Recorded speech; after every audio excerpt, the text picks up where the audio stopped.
The City of London came to a halt in the summer of 1858. People resisted the impulse to leave their homes but wanted action from the government because the government was struggling to function. The terrible stink emanating from the River Thames surface was what had reduced London to its knees. The most famous river in England served as a landfill for all of London's garbage for many years, including industrial, animal, and human waste. The amount of rubbish produced by London increased enormously as the city's population developed from a small Roman fort to a sizable metropolis. By the 1600s, a lot of people had started to realize that the city's most important water source was becoming contaminated.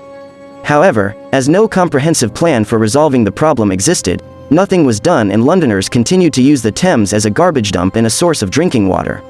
The issue had been allowed to fester before the turn of the 19th century. The Thames had amassed enough waste and pollutants to rank as the world's most polluted and unsanitary river. Even while the Thames problem was evident prior to the start of England's industrial age, it wasn't until the summer of 1858 that parliamentarians began to take note.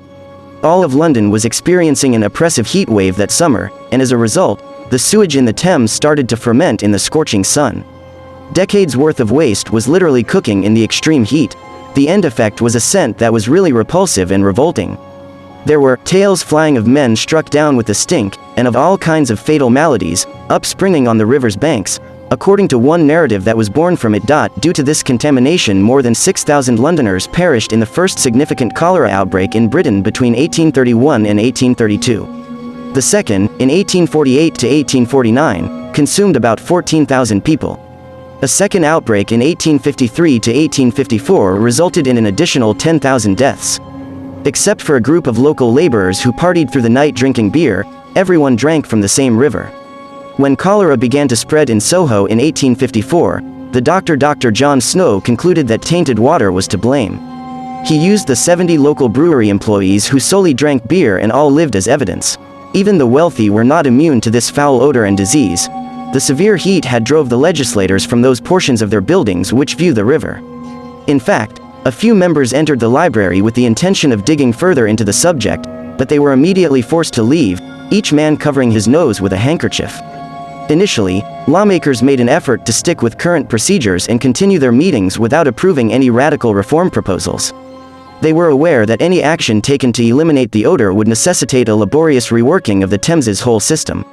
Many legislators were unwilling to make such a commitment and instead focused on soothing their own frayed emotions. Their initial effort to eliminate the odor involved soaking the Parliament's drapes in a solution of lime and chloride. They even pondered transferring the entire government out of the Westminster region when that didn't work, despite the newly built structure they had only recently acquired. That notion was swiftly abandoned, and before long days had gone by without a firm decision being reached. Many members' steadfast sensibilities eventually succumbed to the stench, with some even being seen rushing from the chamber, handkerchief to nose, wailing loudly about the Stygian pool that the Thames had become. An English chemist and physicist by the name of Michael Faraday was one of the most outspoken and well-known advocates of Thames reform. He was adamantly in favor of completely reforming the poisonous river. In fact, after sailing over its surface, he wrote and sent a letter to the editor of the Times. The public would quickly use the letter, titled "Observations on the Filth of the Thames," as a rallying cry for a comprehensive repair of the river.